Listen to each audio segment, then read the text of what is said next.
Let me introduce myself.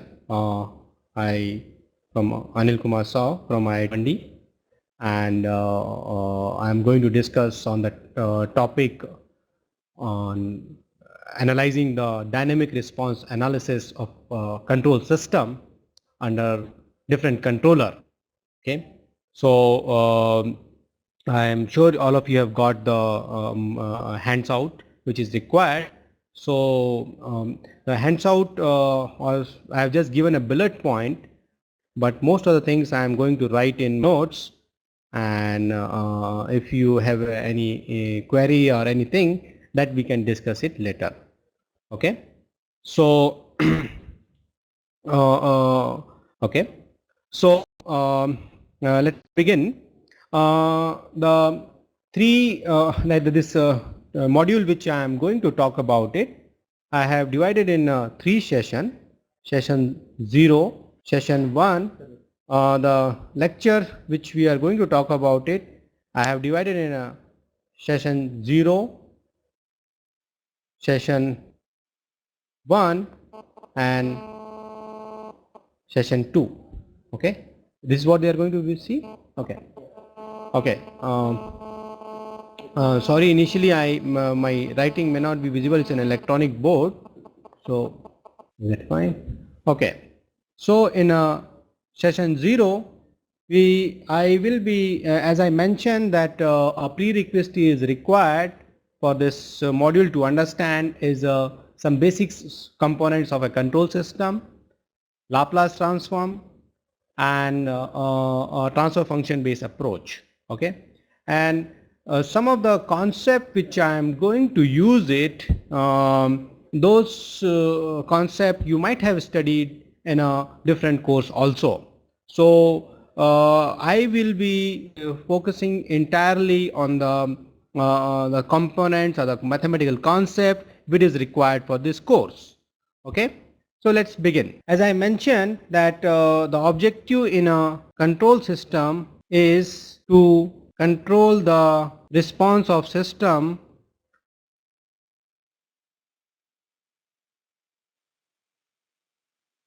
a system under various input. Okay, so to explain it, let us begin with a example, typical basic components of a control system. Okay, basic how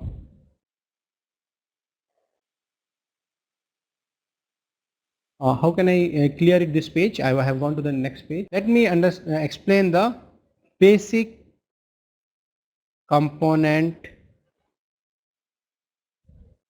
of a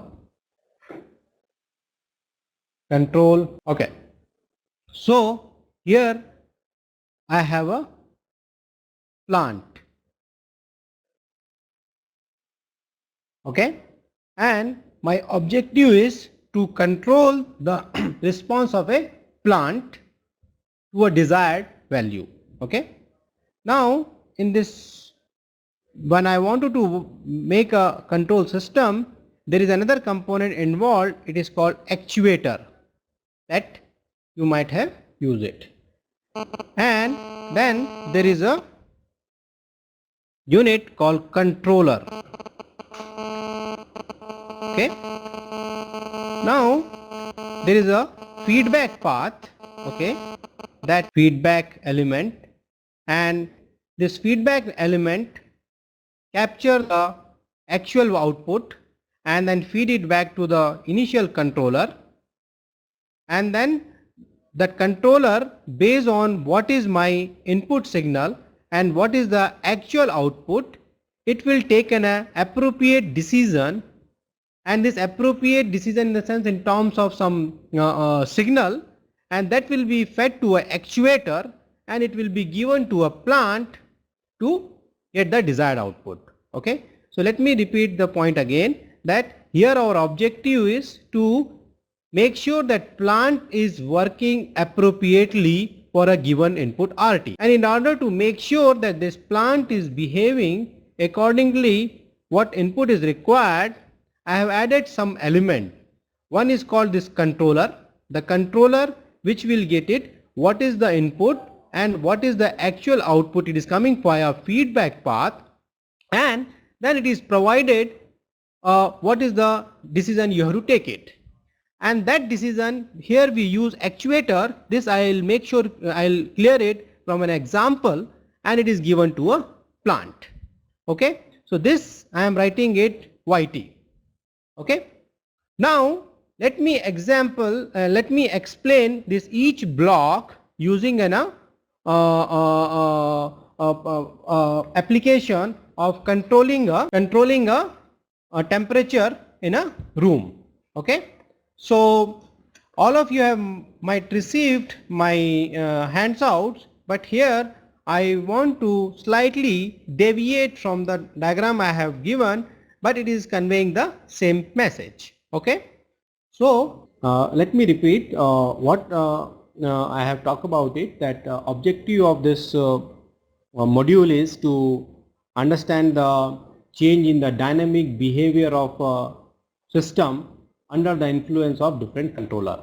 Okay, this is what we are going to look at it, and then I talk about it what are the basic components in a control system.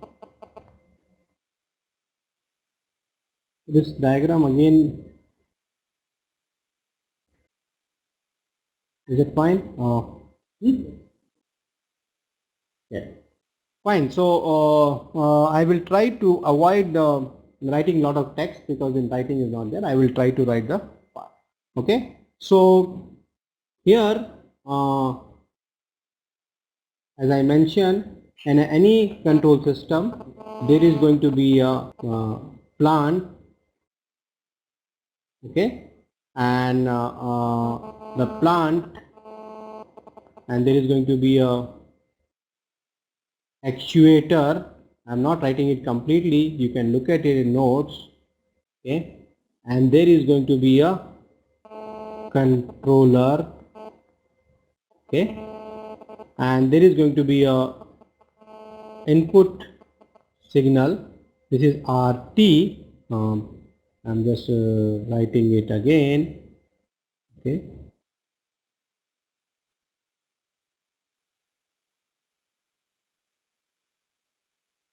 Okay, this RT is there, and then there is a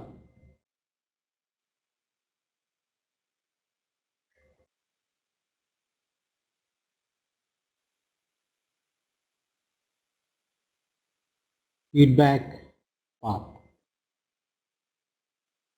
Okay, so any control system will have this 4 components. Okay, one is plant, this is called actuator, this is called controller, and there is a feedback element. So what is the objective? That this plant should behave appropriately according to the input given to this plant. Okay, now like this plant should behave according to the input given to this. It should not behave unusually. Okay, so this is also called a closed loop system. Tomorrow if we don't have this closed loop system, in that scenario what we will have it, we will have this plant,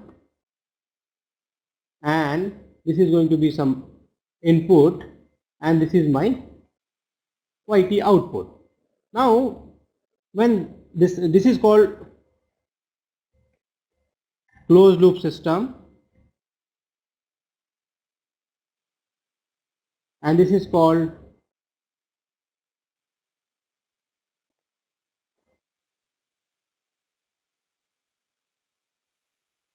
can I interrupt you? This writing is, I am facing some problem. It is not going in a smooth way the way I want. Let me write it. There was some issue. So as I mentioned, this is my plant which I want to control, and this is my actuator, and this is my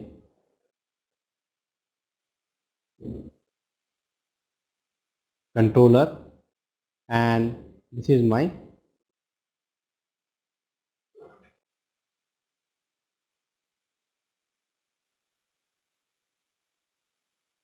feedback element, and this is my response.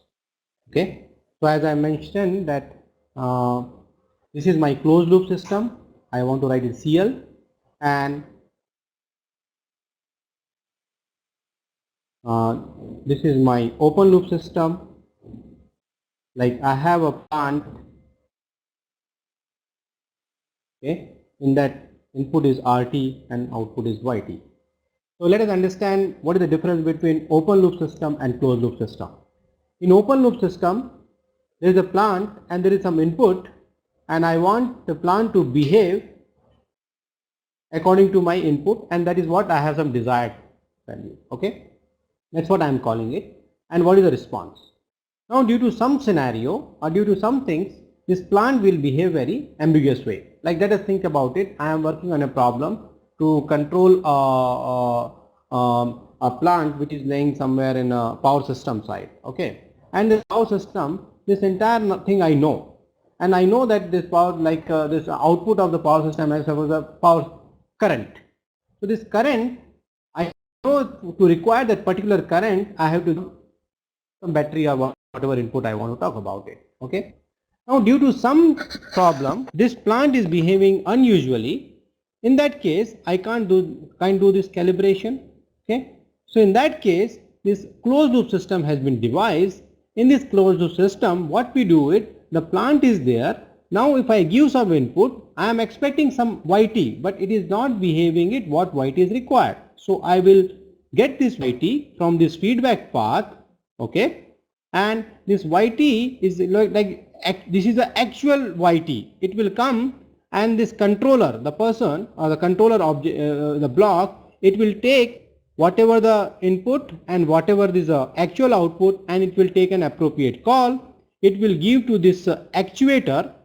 This is nothing else. It is just an amplifier, a timing. You can look at it, and those signal will be given to plant so that it will behave appropriately.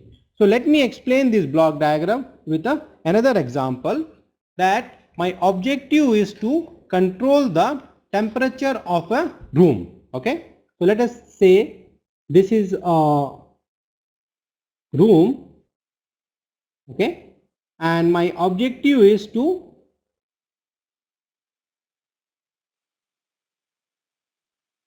control the temperature of this room. Okay. That all of you are aware of this also, and especially if you are living in the northern part and there is a lot of temperature dips down, so we need to make the temperature to a level where we can live comfortably. Okay, so now this is what is required. So how do I control the temperature? So one way is to, this is a steam. Okay, I am providing a steam in a room. Okay, this is what is there. So I am providing a steam in this room, and you know there is some material that is there. So when I provide the steam, it goes, and because of the steam it radiates, it try to maintain the actual temperature. And this is the container, or you can talk about it, is my room also. Okay, where I am looking at. So my objective is to control the temperature of this room to a specific temperature. Okay. Now I know that suppose outside some temperature is there, it is something 5 degree centigrade, but I want that room to be comfortable at 10 degree or 12 degree. So in this case, I have to increase the temperature of this room. So what will I do it? I will inject more steam in this room so that it will get heat up, and I can maintain the temperature of that room to a 15. Okay, so this is the a room I want to control the temperature, and I can see this is the open loop system. Open loop system, I am just providing the flow of the steam. I have measure it. Okay, tomorrow I measure the temperature of room, suppose 15 degrees centigrade. I know how much steam is required. I can provide that steam and we can work it out. Now what happened? There is one scenario that every time one operator has to come and see, okay, now the temperature has to keep some 20. So he will come, he will check the flow of the steam, and he will make sure the controlling the steam of flow of the steam by some, this is a valve is there, and then you control it and then make the control the absolutely fine. Now what happened, the scenario? If so happened this room has some and somebody has opened the window, that is one scenario. The second scenario is that this room which we have built it is because of some wall and that is not behaving it appropriately. We call this aging effect. Aging effect means like after some time we know that the chamber is not behaving appropriately and there is a loss in the heat. In that scenario, suppose I am providing a steam flow, but I am providing a steam flow to make sure the temperature is some 10 degree, but it is not actually 10 degree, it is going some 7 degree, 8 degree or something unusually. And this is coming because of this aging effects in the plant. So this is my plant, okay? The plant in which I am giving an input as steam flow and my output I can think about it, the temperature of the room.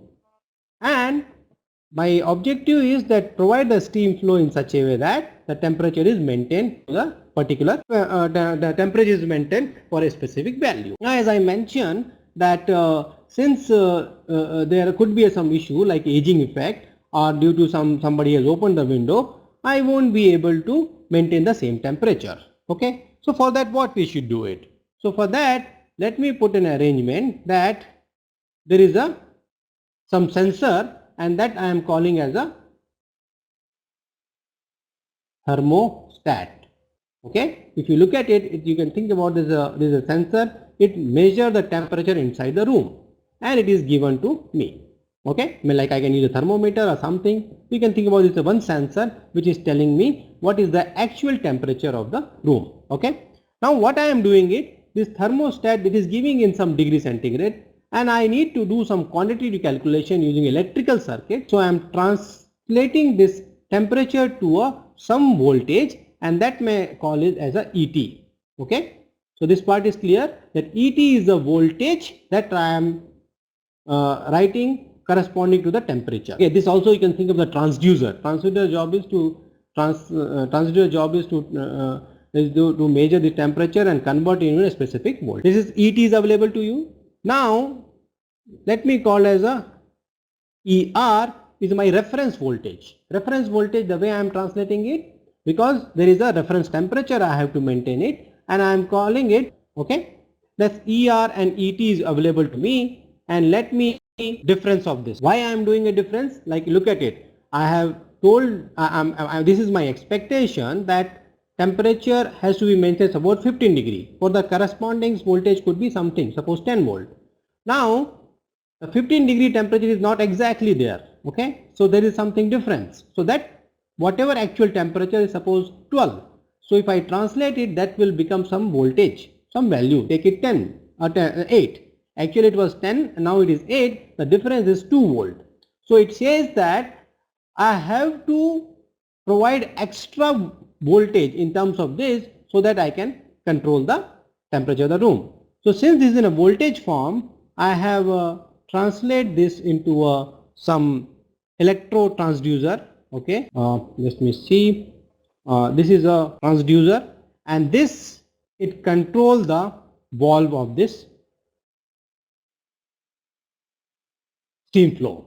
Okay, so let me explain the entire process. What I am doing it, I am saying there is a reference temperature and there is a actual temperature and I want to subtract it. For that purpose I have just translated this two quantity in some voltage form. Okay, it could be anything. I have taken a difference and this difference voltage I am translating in such a way that it is translating to a mechanical motion, and this mechanical translation I am controlling to control the valve of the controlling the knob of this valve. Okay, so and then once the valve is controlled, I can control the flow of the steam. Okay, so now the entire process is a closed loop system. Look at, I ask you to measure the temperature at particular this thing, and then since initially I can calibrate it like okay, I need some particular voltage or particular voltage, and then I can tune it what is the steam flow is required and it is given to us. Suppose the temperature is not the same, that will come to this part and it will take a difference, and whatever difference lies we have to control the flow of the steam. That is a very simplistic way of looking at my control of closed loop system. Okay, now advantage of closed system, what happened though because of some phenomena this temperature was not maintained to the actual value what I was desired. So due to some phenomena, aging or some other factor, I have measured it and I have taken a subtraction, it is provided. So this is my typical one, like a control system, very good example where I want to control the temperature of the room. So now if I look at it in a block diagram, I can look at it, this is my plant and this is my actuator, okay, and this is my controller and this is my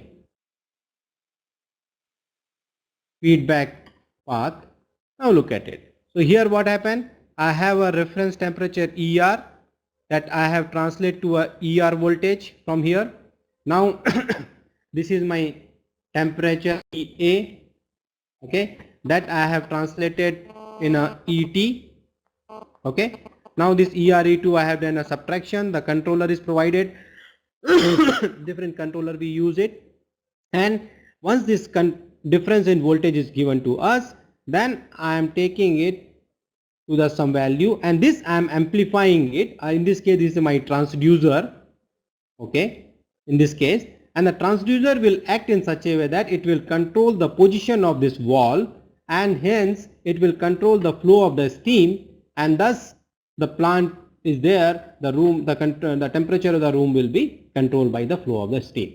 So this is what I can see. I can say that this in any real world problem I can translate this to this basic component. There is a plant, there is an actuator, there is a controller, there is a feedback path, okay.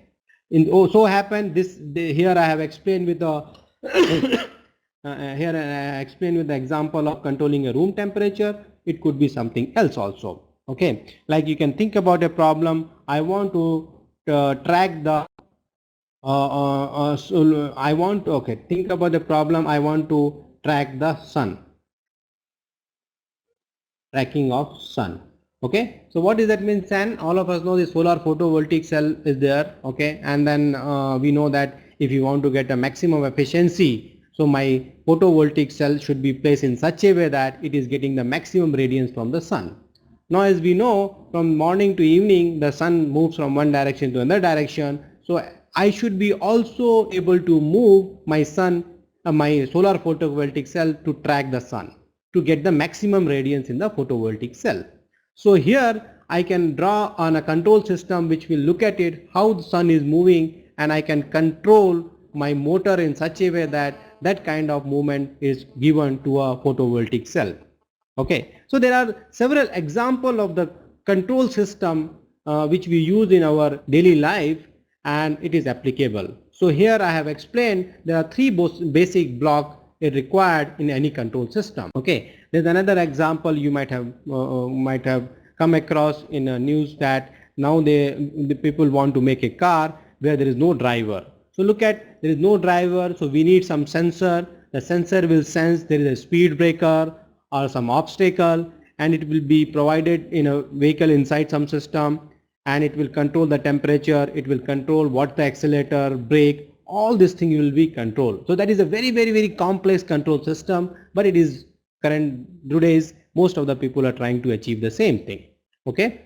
So this one is called automatic control system because I am taking an I am putting an intelligent component here that called controller plus feedback. This two component make a call as an intelligent component in this control system, and which measure the some specific what is the actual output and give to the controller and take an appropriate action, okay. So this is the basic block diagram of a control system, okay. So just again, since I have mentioned the purpose of this class is to understand the response dynamic response analysis of a control system. So it is we want to come up with a mathematical formulation of this control system so that we can do analysis and we can build a good control system. So as I mentioned, this is my plant, okay, and this is my actuator, okay, and this is my controller, okay, and this is my feedback element. This is my input, this is my output. Okay, so I just want to refine it what difference we have made here, that earlier I was writing a controller, now I am just writing this is a input signal, this is the actual output signal, I have sensed it through the feedback element, and this is plus and minus, this is called RT minus ET, whatever, sorry, I'm sorry. This is the error between this signal and this signal is given to here. So it is available to a controller. Now controller will take some appropriate action based on the error. It will be given to actuator. Actuator in most of the time is amplifier. It is given to a plant and we get a desired output. Okay. Here earlier I was writing in a block diagram in this way. Now I have just simplified. This is a component where we do a summation. The point has to be noted, this is the plus and minus sign we are using it because we were subtracting it, the reference signal with the actual signal, and that error I am giving it further. Okay. So this is about a entire control system. Okay. Now this we will be sticking to this notion that this is my input signal RT, this is my output signal YT. Okay. Now as I mentioned that there is going to be some disturbance in a control system, and that could come because of any source. So we write it that the disturbance is coming at this point. Okay. Look at, we are drawing the block diagram representation of any physical control system. Okay. Not necessary this control system, actually what you are looking at here, it is going to be exactly physically as it is. Just we are writing a simplified way of writing it so that we can do the analysis. Okay. So the disturbance when I am writing it here, that is coming here, it could be the inside plant, but in a mathematical form we want to represent, that's why we have written disturbance here. Now all this block is clear. This is plant, actuator, controller, feedback element, this is my input signal, output signal, and disturbance is coming here. So the objective of a control system is to change my input signal in such a way that it should achieve the desired output even in the presence of disturbance. Okay. If you take an example of the controlling a room temperature, it means I have to maintain the temperature, suppose 10 or 15 degrees centigrade. To achieve that, I have to control the flow of steam in such a way that this temperature is maintained to 15 even in the presence of some disturbance. And this system which we call is automatic control system or closed loop system, it has advantage because we are sensing the actual what is happening. This would not have possible in a open loop system. Okay. So this block diagram is going to be very crucial in the coming 2-3 sessions. Okay. Now our next part is, since our objective is to do a mathematical analysis of any control system, so now we will talk about it some fundamental mathematics, mathematical concept which will help us to characterize each of this block. Okay. This plant, actuator, controller, feedback. Okay. So here one more part. The plant, if you look at it, there is some input, there is some output. So this I can call as some system, okay, in which there is an input and there is an output. Okay. So that's what we are interested in, some one mathematical concept we call as a transfer function based approach, and that we will be doing it. Okay. Now in order to explain, let me give you some standard input signal. Okay. Let me explain the reason behind the standard input signal. As I mentioned that we have looked at the control system, that basic block diagram, there is a plant and there is a actuator, there is a controller. Now what happened in real world, my requirement might change, because in a room temperature I want to talk about it. I want to control the temperature now is 10 degree. After 10 minutes something has happened, I want temperature to be 7 degree or something. So my requirement is varying according to the time. And similarly I can work it on the solar tracking system. Here the way my solar panel is sun is moving, I have to give an appropriate voltage to control the movement of my photovoltaic cell. Okay, so my input signal is going to vary according to meet the desired target. Okay, so what happened, I can't think of coming up a input signal which is going to be very much realistic. So for that, what we do, we analyze the control system which we have talked about it under the influence of some well standard input signal, and we say, okay, yeah, sorry, so let me use this part. So as I mentioned, my objective is to control the response of the system.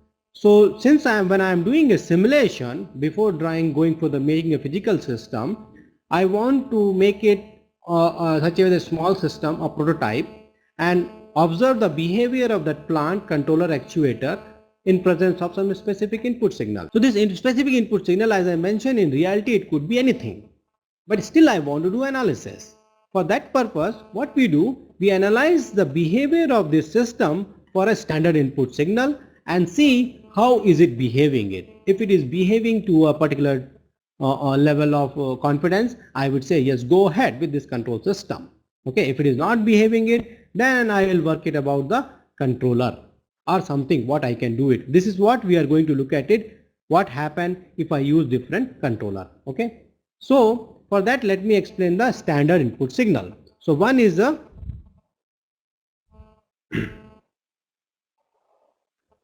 unit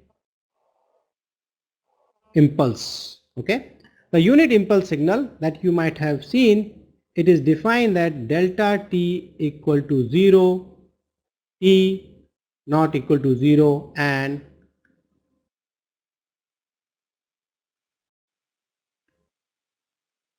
sorry, this is going to be 1.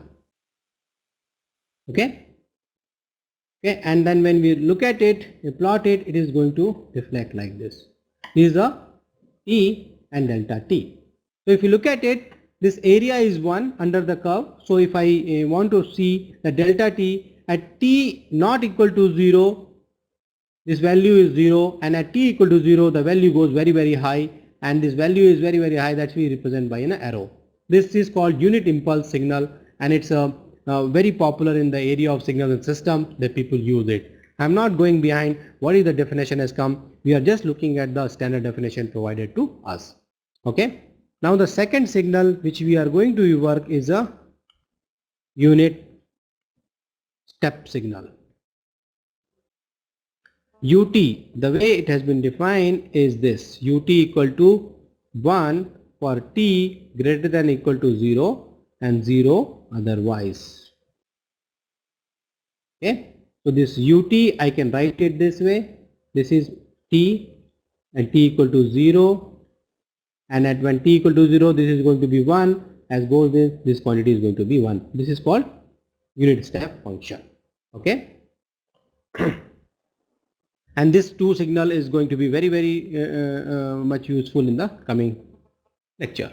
Then there is called ramp signal. Okay, it's called RT. It is denoted by RT, and it is written as a 1 for t greater than equal to 0 or 0 otherwise. Okay, and if I plot it, it will be like this. This is my ramp signal, this is my t, this is my RT. Here one should notice that it is not RT is not t, sorry, this is t. I'm not, okay, this is not 1, this is t.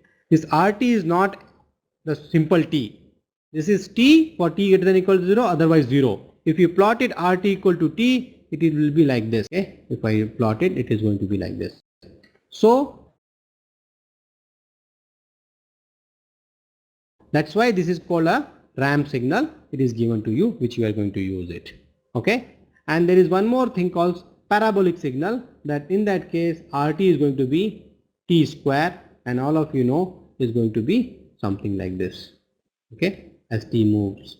So these four signals which I have explained you: unit step, okay, unit step, then unit step, unit impulse, and then ramp, and then parabola. Okay, mostly we use this unit impulse and unit step extensively, and then sometime we go for this ramp signal and parabolic signal also. Okay, thus that we use it. Okay, fine. So once we know the standard input signal, so we will go about it how to characterize mathematically a system. Okay, and for that I am using a transfer function based approach. Okay, so what it says that, okay, this is a system which I want to characterize. It could be plant, it could be actuator, it could be controller, it could be feedback element. Okay, that is given to me, and it has some input and output. Let me call xt and yt. Okay, this is my input and this is my output. Okay, please change, note down the notation that I am using. This is my system. It could be plant, it could be actuator, it could be anything, and that physical system I want to characterize in some mathematical form so that I can use it for any analysis purpose, okay, or for any purpose. Okay, so this system is with me, this input and output. Now I am taking it to assumption this system is LTI system. Okay, you might have studied it. LTI system, this system is linear. What does that system? Let me call that response of the system by suppose f. Okay, f. Okay, so this y I can write it f of x. Okay, time being I am removing this notation t because it is assumed that this y is also function of t and x is also function of t, and y I am getting it under the mapping of function f. Okay, when I say system is linear, what does that mean? Suppose for x1 it gives output f of x1, and for x2 it gives output f of x2. Then if a1 x1 plus a2 x2 give the output a1 f x1 plus a2 f x2, okay, then I call this system as a linear. Is that point again clear? This system if I assume any system is linear, the system I am saying is mapping function f of x, then for a given input x1 output is f of x1, given input x2 f of x2. Now if I generate a new input a1 x1 plus a2 x2, then it will lead to f1 a1 fx1 plus a2 fx2. Okay, this is very simple. For time being, if my transformation function is suppose x, this is going to be linear. Okay, I can check it, and I can take it, suppose the transfer function is 5x, that also is going to be linear. Okay, okay. So this is the first assumption I am taking, my system is linear, and most of the real world cases this assumption holds true up to great extent. Okay, in addition, that linear system, if I assume my system is linear, it helps in a mathematical simplification. The second part is time invariant.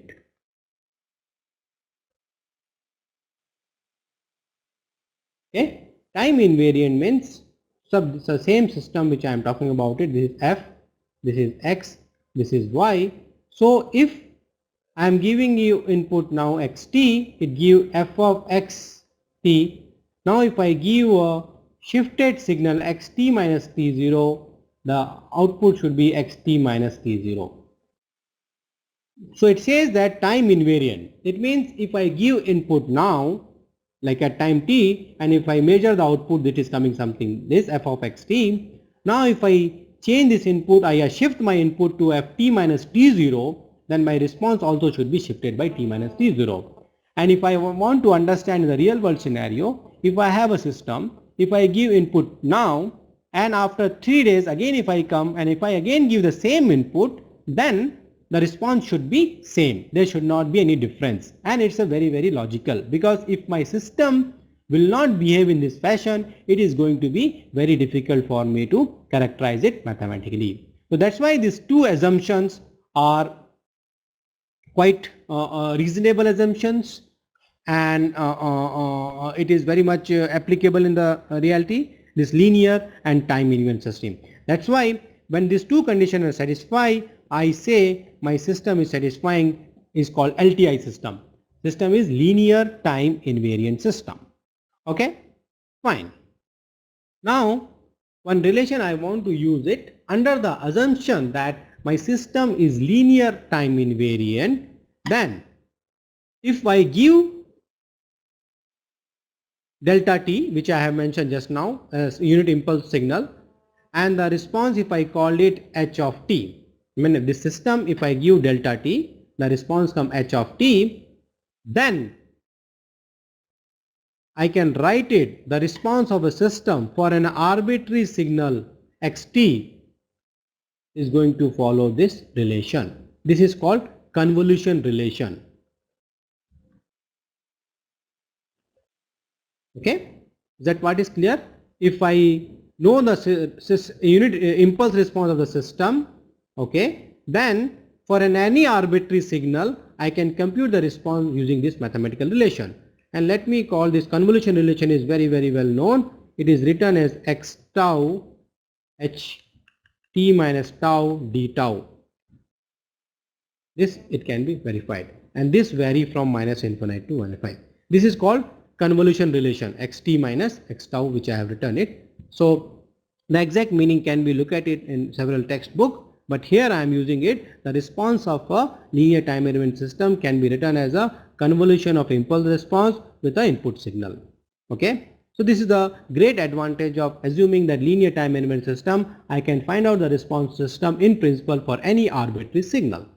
Okay, this part is clear, that I am writing a response of a system as a yt equal to ht xt. Okay, look at the both things are same. If I write it xt versus ht, it is going to give me same result. You can look at it. Okay, now if I take a Laplace transform of this, okay, so Laplace transform of, let me call y of s, okay, Laplace transform of h of t is called h of s, Laplace transform of xt x of s. This I think all of you must be aware of. As I mentioned, this is one of the prerequisites that you should be knowing a Laplace transform. You can look at it. So what I am saying that Laplace transform of yt is denoted by y of s, Laplace transform ht is denoted by h of s, Laplace transform xt is denoted by x of s. Now if I take a Laplace transform, and it is well known from the mathematics, you can look at it, any signal system code, it says y of s is going to be h of s x of s. Convolution in this domain lead to a multiplication. So I am not going in inside detail. This proof and all this thing can be found in any other book, but I just want to look at it, this relation, that the relation that a response which I have written in a convolution of impulse response and input, I am writing as a in the Laplace domain that it is leading to a multiplication of these two Laplace transform. So this ys is equal to h of s into x of s. Now I can write it, h of s is y of s divided by x of s. This is called a transfer function of a system. Okay, so this is a mathematical representation of any system. If I know h of s, I can find out the response of the system for an arbitrary signal, and h of s is one way is a Laplace transform of impulse response. Either I can write it is a ratio of a Laplace transform of output divided by a ratio of h of s is transfer function is the ratio of Laplace transform of output signal and input signal. Okay, so this is we call transfer function. Okay, and this h of s is given to us. Okay, now let us come back to again one example that which we are working a control system. There is a plant, there is an actuator, okay, and there is a controller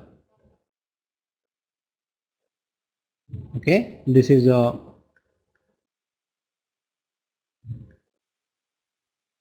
feedback. This is what I have talked about it. Now this plant, the plant has an input and output relationship, and if I assume it, my system is my whatever plant is a linear time invariant. I can write a transfer function. Let me denote by G of S. Okay. Now this I can write it A of S. This actuator is also a system. There is some input, there is some output, and this controller also is some system. There is some input, some output. Let me call as a D of S, and this let me call as a H of S, feedback element. The transfer function of this feedback element H of S.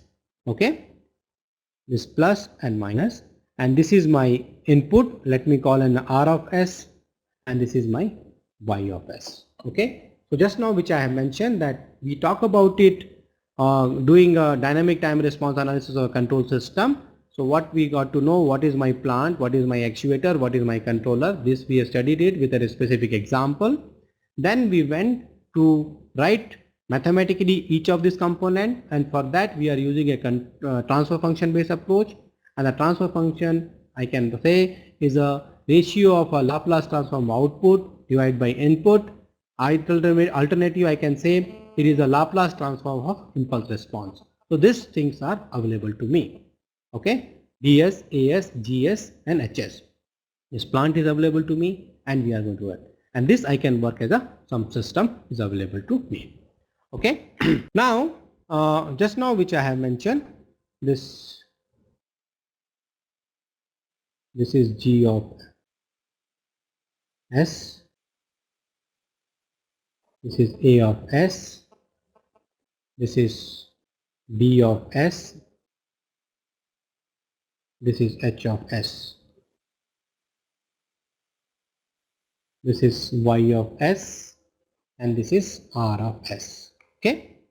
Now if you look at it, this like if you go in a transfer function based approach, if there is a sequence of system, that entire transfer function is going to be a simple multiplication of ds into as into gs. Okay, so this we can look at it very well, and I can write it my system as a ds into as into g of s. Okay, and this is available to me as a h of s, and this is what is available to me, and this is my input R of S, positive, negative, and this is my Y of S. Okay, so in lot of places this also a notation has been used, a basic block diagram from a control system. This we are using basically any control system in writing in a block diagram form. Here my GS plant could be anything, AS could be anything, DS could be anything, and this entire thing sometimes people write it G of S, and this GS could be anything depending on the application. It could be one important part is that okay, this RS we got it, this is we got it. Now we can find out the relation between ys by rs. Okay, for that let me go to this page, that this is my g of s. This I am just cutting it again.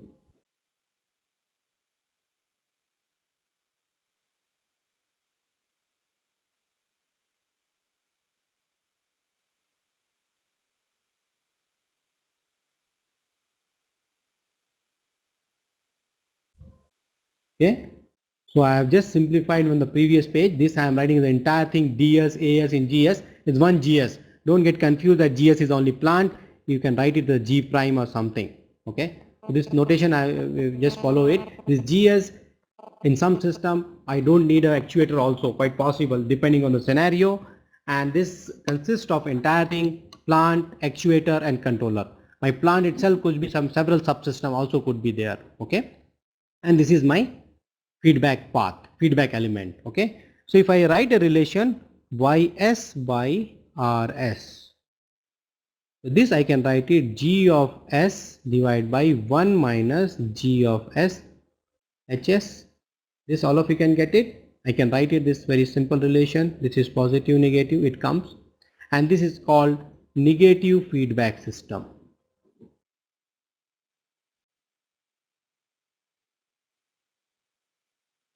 Okay, because I am taking a input signal, I am subtracting, I am taking a feedback signal, and which that I am subtracting. That's why it's called negative feedback system.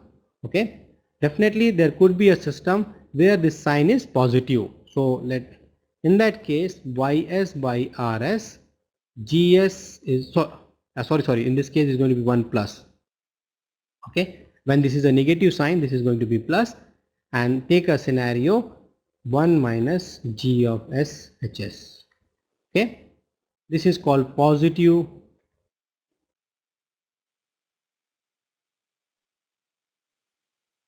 feedback system. Okay, the difference between this closed loop system and a negative feedback system and positive system is that when I am taking this summation block, if I am subtracting the input signal with the feedback signal, then I call negative feedback system. In that case, the response is going to be this gs divided by 1 plus gs into hs. Okay, and if I am not subtracting and I am doing a plus positive, or I am doing a summation of input signal and this, then response is going to be gs by hs. Okay, so most of the real world system we use a negative feedback system. We want to know the error. I want to give an example of the positive feedback system that you might have come across whenever you go in any suppose you are working on a classroom and somebody is using a microphone. So what you have observed, sometime when a speaker, he goes with the microphone close to the speaker side, then there is a unusual sound comes, correct? Very annoying sound, beep kind of thing. That sound, it is because of the positive feedback system.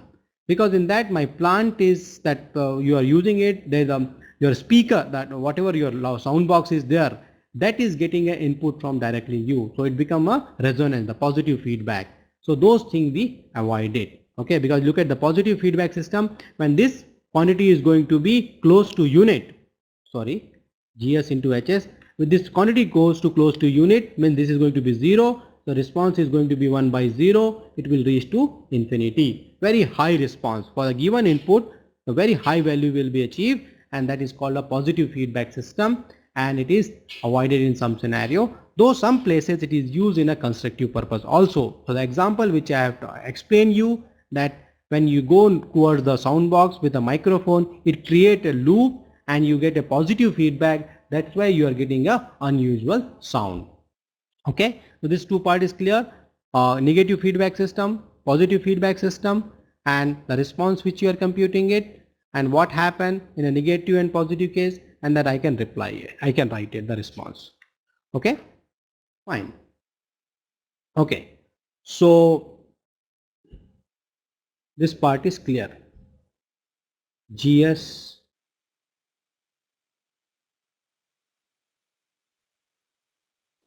HS, YS and RS. So this is positive negative, because most of the cases I am going to use a negative control system or negative closed loop system which I am going to use it. So look at, now we have any real world problem that we have represented in a mathematical form, a basic block diagram form, and it is denoted by G of S and H of S the feedback path and is input output. And here the DS is already inside part of that, which we are not writing at this moment, but it is inside there. Okay, so now you can look at it. My objective is to achieve the response in a whatever I am desired, and for that I am changing my input signal such a way that to get the desired output. Okay, and these are the different component. This feedback path is given by this feedback element. The transfer function is denoted by H of S and G of S is a plant. Okay, so this what is about control system, which I have explained you, basic component, a real world example, and how I am representing mathematical form. All this thing is with us. Now our objective is to find out the YT. Okay, you know that what is Y of S? Y of S is nothing as a Laplace transform of Y of T.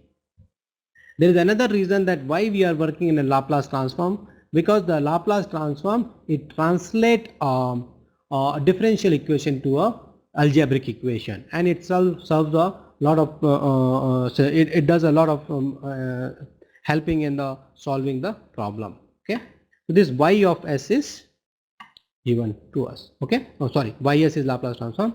So now our objective is to find out yt for t greater than equal to 0. this is what is called dynamic time response. I have to find out the response of the system, that yt, for all value of t greater than equal to 0. Okay. And one aspect which I just miss it, in all this system I am assuming it that initial conditions are 0. Okay. This initial conditions are 0 and that all the calculation I am doing it. Okay. So okay, before going further, what we will do it, because our objective to understand the response of the system under the presence of different controller. So we will go about different controller, but before that we will go for this getting the inverse Laplace transform. Okay. So for that, let me have a g of s like this. Okay, and this is my y of s, and this is my r of s. Okay, it doesn't matter how this gs has come. This gs could be g by 1 plus g of h. The inside component is not currently source of query. This I can find out as a sequence of subsystem or a combination of system, maybe closed loop form, positive loop form, or anything it could be there. So I'm at present I am writing this gs is between me and I have to find out the response. Okay. So think about a scenario. Suppose gs is given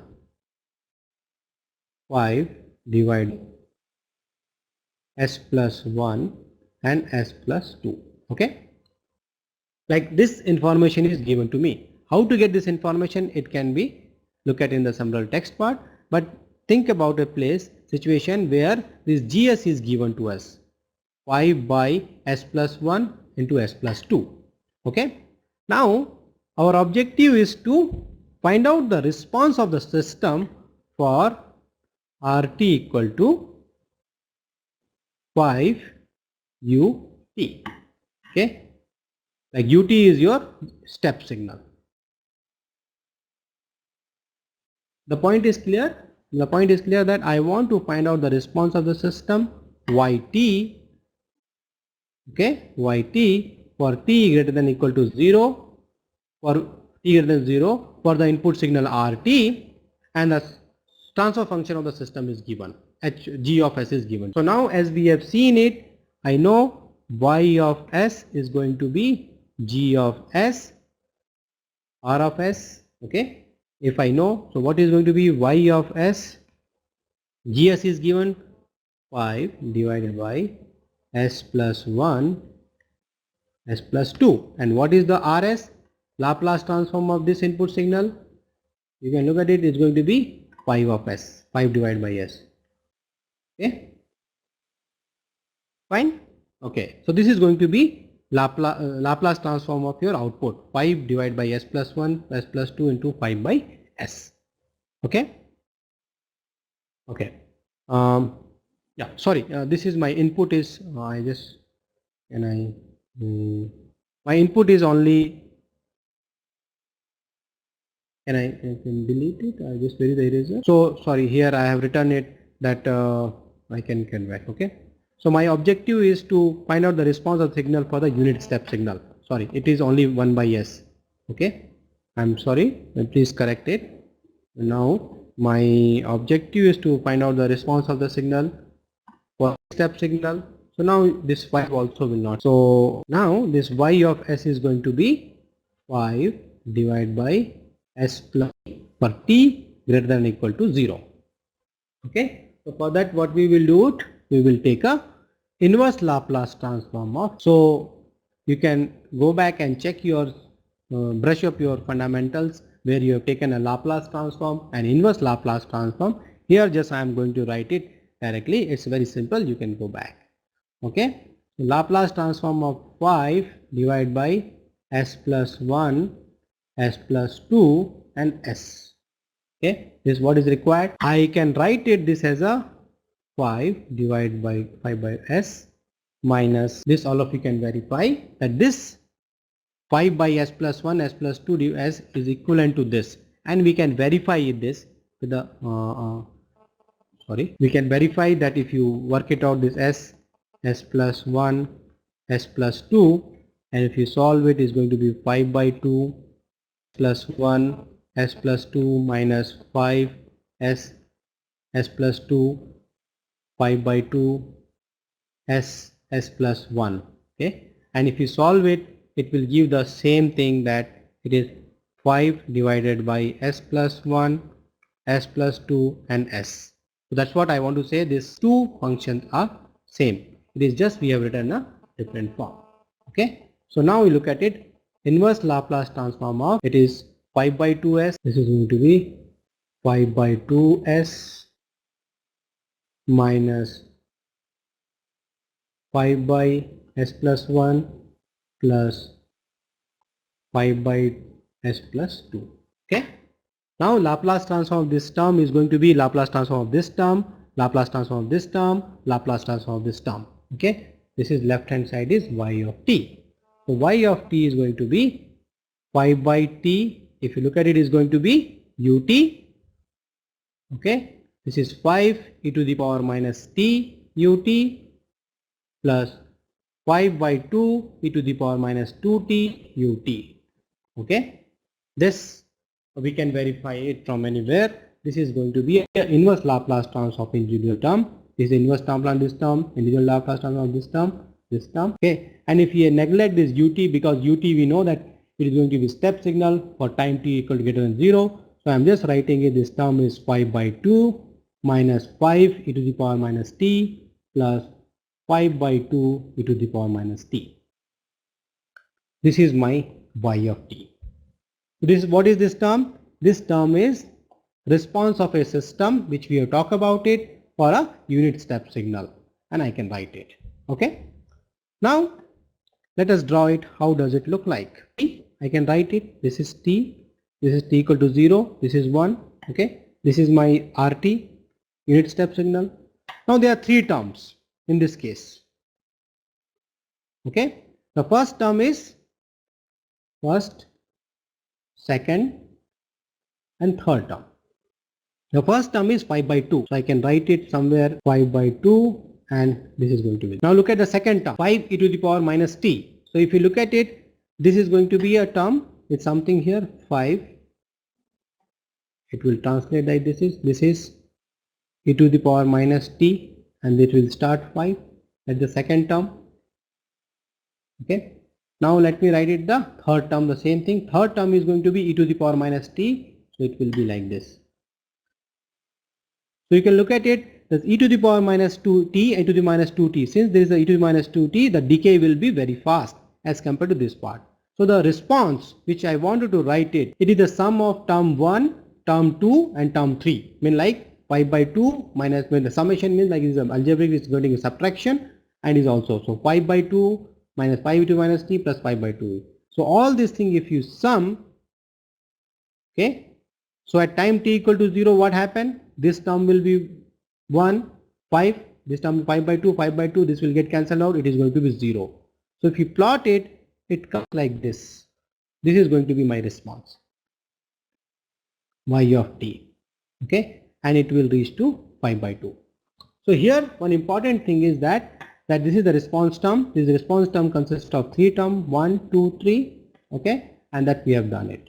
So here if you want to look at it, this 2 term is called, because of the system pole, because the system has a 2 pole, s equal to minus 1 and s minus 2. This 2 term which we have got in a response, it is because of the system. And if you look at it, at t tend to infinity, this term will be 0. At t tends to infinity, this term will go to 0.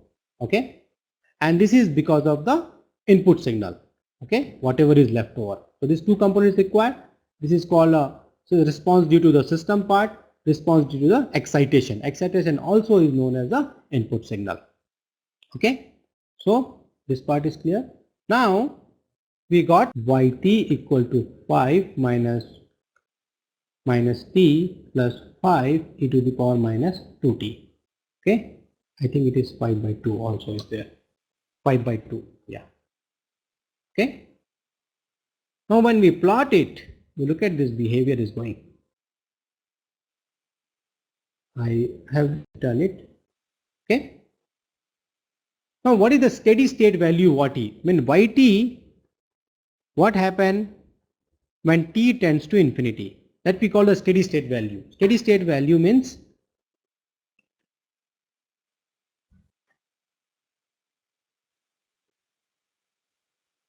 okay, what is the response of the system will attain at t tend to infinity? That's what we want to know. Limit t tend to infinity yt. Okay, and from final value of theorem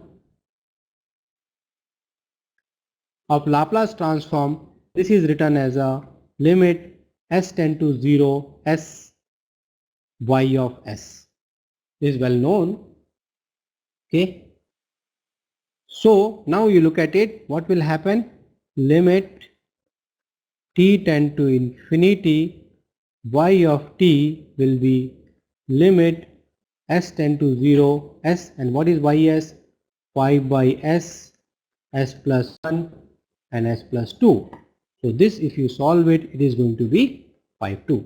So a steady state value of the response is 5 by 2, that we can see, and that if you look at the response, this is a 5 by 2.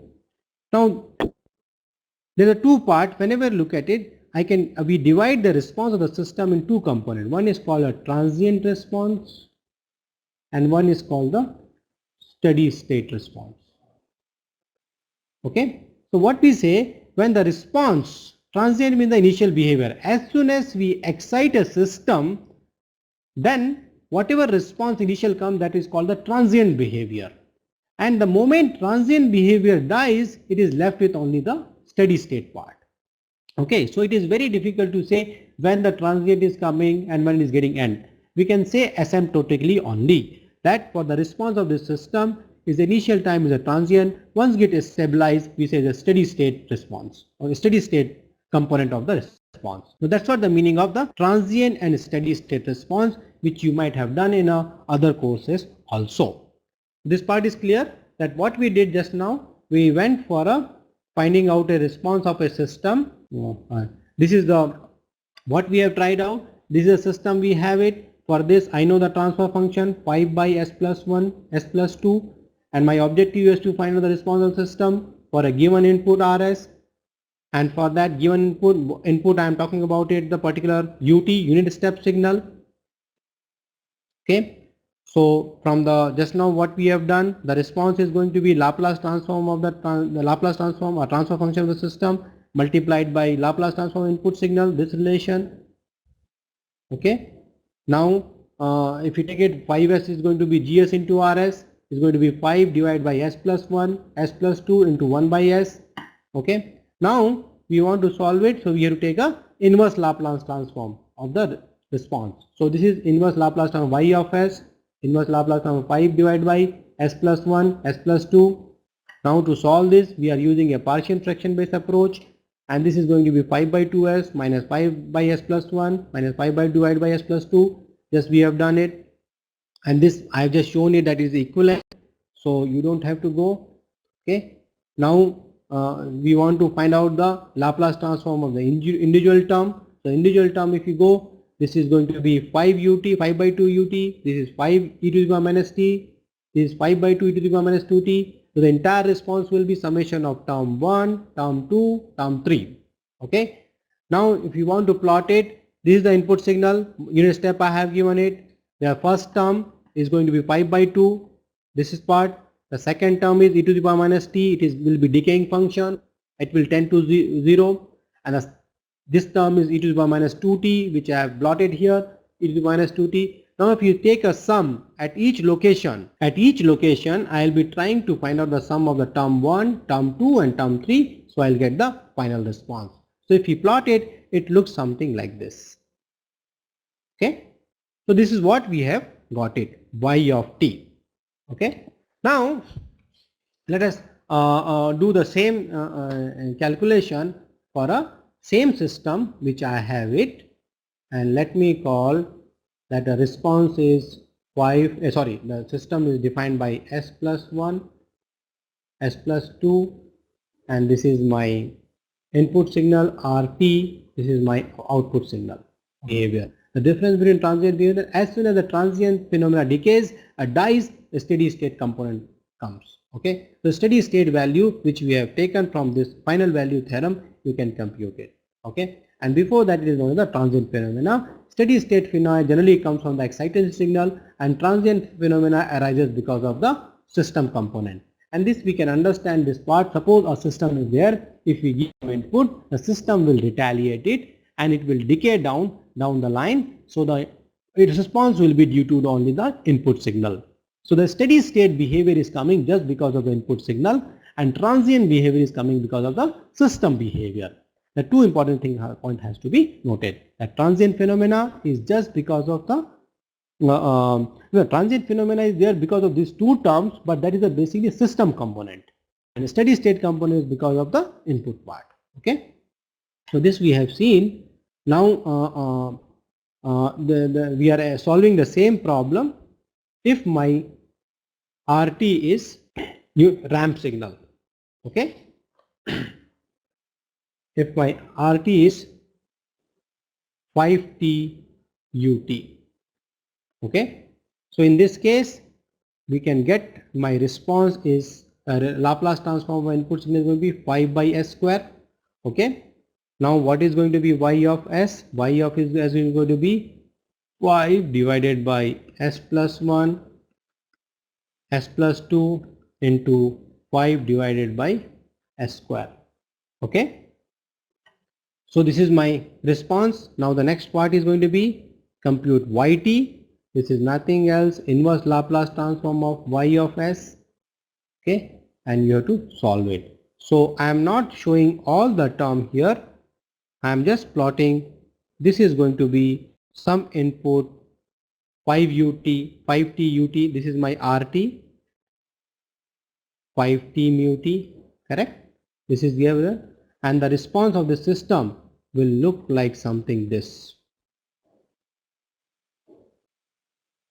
Okay, so again there is going to be a steady state phenomena, and this part comes 5 by 2 t minus 5 by 2, yeah, 5 by 2 t minus 15 by 4 terms, some terms come. So I am not solving this problem internally. We can take it at the last when you want to say I want you to solve this problem and look at it, what will the response of the system for this ramp signal, and try to figure out how many components will come and how does it look like. So I have just drawn a tentative line, how does it look like, and you can solve it. This is the response, and this is my input signal, and this is my steady state value 5 by 2 minus 15 by 4 comes. Okay, this part is clear because we want to understand the approach of finding out a response of the system for a given input. Okay, in this case I have taken this particular example. My system is given 5 by s plus 1 s plus 2 and some input is there. So this part we are very much clear. So this part is clear that what we have studied it, we talk about it, the basic component of control system. Okay, G of s, A of s, and this is controller, this is my y of s. Okay, how do we write it? GS we got the relation. Now we went for some simplified case. What happened for a specific h of g of s? We have find out the yt is a inverse Laplace transform of y of s. This is the way we solve it. Okay, this part is clear. That first part is clear that I wanted to show a mathematical way of computing the response of a system if I know the transfer function of each system, and this is a closed loop system, and that's what we have seen it. Because the objective of this session which we are studying is to find out the change in the behavior of this response under different controller. Okay, so this part is clear to all of you. Okay, now next as I mentioned that the focus of the lecture is going to be look at the dynamic response of the system. Okay, so the system which I have talked about it is defined by a transfer function, and this I can write it n of s delta s, correct? Any transfer function, just let me, okay, ns delta s. Okay, this is given there. Now this is some polynomial of s. Denominator is called this is also some polynomial s. I can write it this in this form: a0 s to the power of m, a1 s to the power m minus 1, a2 s to the power of m minus 2, and am minus 1. Okay, then I can write it a0 s to the power of n, a1 s to the power of n minus 1, a2 s to the power of n minus 2, an minus 1. Okay, so here the transfer function I am writing as a ratio of two polynomials of s, ns and ds. This is called numerator component, this is called denominator component, and this I can write it in some this form: a0 s to the power m and some general polynomial. Okay, so here the highest order of s of the denominator is called order of the system. It is called order of system.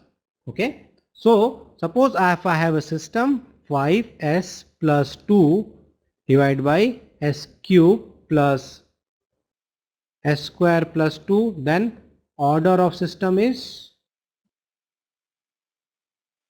3, because the maximum order is here 3.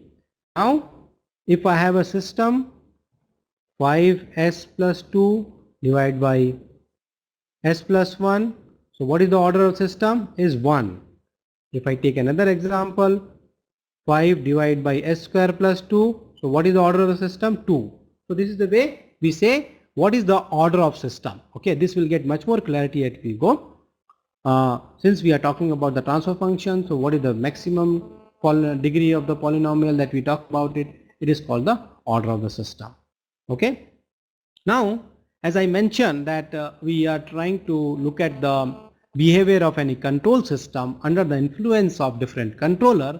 So initially we will analyze the control system which has a maximum order, either first order, second order system. Only these two cases we are going to consider. The reason being is that this assumption that any system is the order of first order or second order system, it holds true in most of the application. Even if a system is in a higher order system, then one way to is find out really work on the higher order system and do entire analysis. And it has been found in the lot of work that if you approximate that higher order system by first order system or second order system, your analysis doesn't vary much under some constraint. So initially we will see the analysis of the system which I talk about, the response of the system for only first order system and second order system. Higher order system will not consider in this case, but under some assumption we can approximate a higher order system to a first order system or second order system. Okay, so here this two part is clear that in our next few classes we will be analyzing it, the response of the system for the first order system and second order system. Okay, so let me consider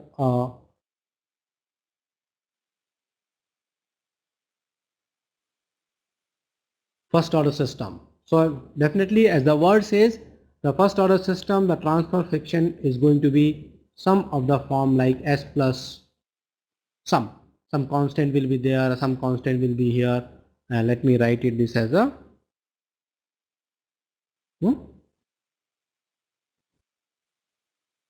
okay, just a minute. Okay, let me write it the note and it will be clear to us.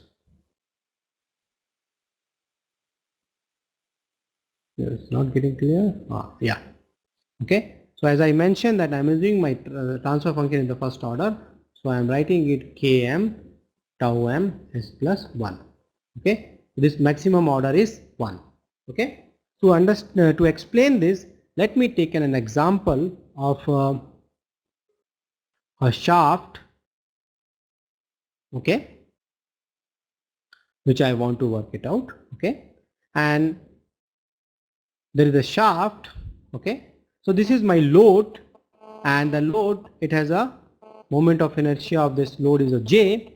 Okay, and I want to control the velocity of this load. As all of you know, as all of us know, that my objective is that this load is given by this thing, and there is a rotational movement, and this rotational movement I am providing by some motor or some form.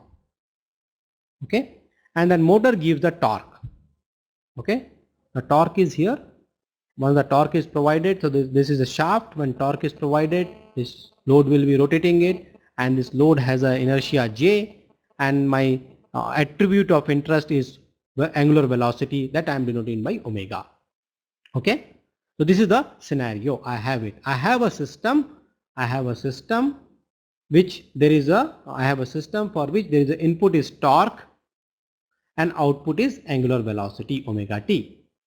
This is my subsystem. Let me call as a G of S, correct? And this is my system. Okay. So now as know there could be some friction also, and that friction I am denoted by viscous friction B. Okay. So this part is clear. I have a system for which there is an input is a torque, output is an angular velocity.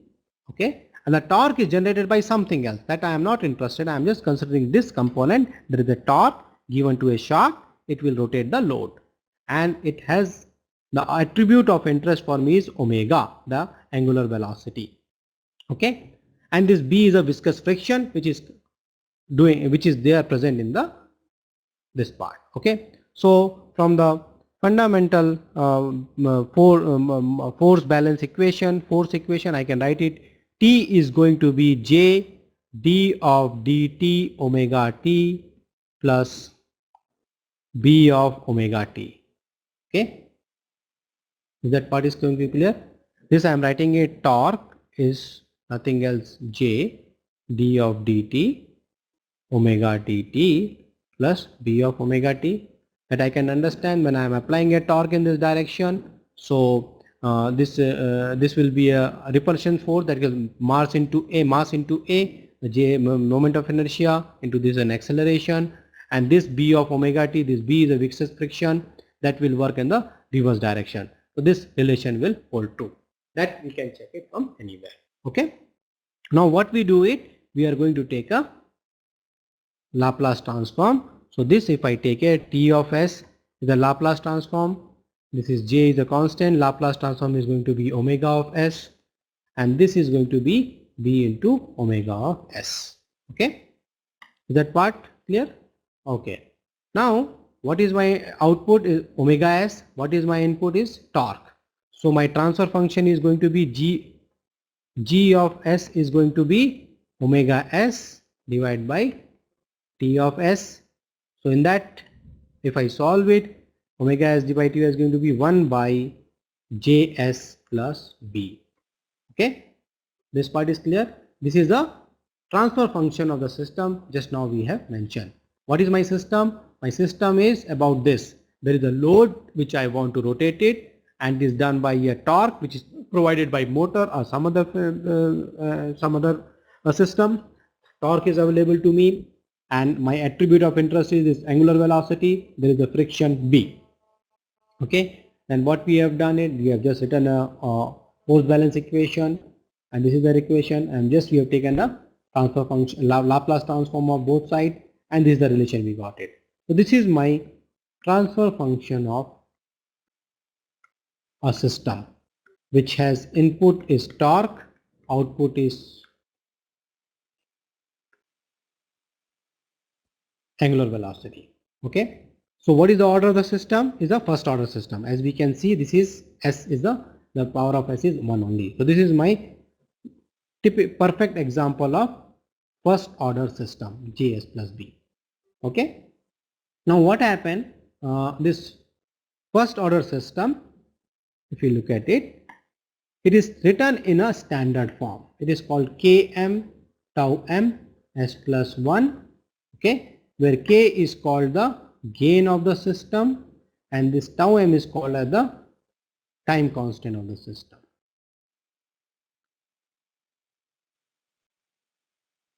Okay, so this is the standard way of, so in this what will happen, your Km is going to be 1 by B, and your tau m is going to be J by B.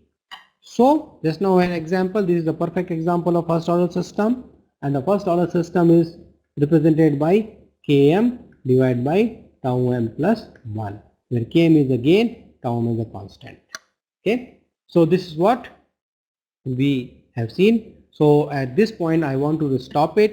In next session we will analyze the behavior of first order system and we will see what is the typical response of the system, how does it look like. Then we will consider the case of second order system and how the response of the second order system look like, how it behaves for different input. Specifically we are going to take a unit step signal.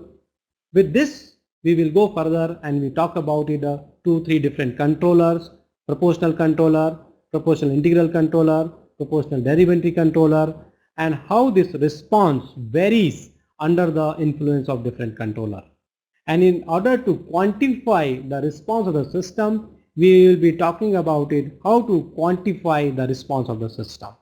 So this point will stop and we will meet on Thursday. Thank you very much. So we'll meet on Thursday.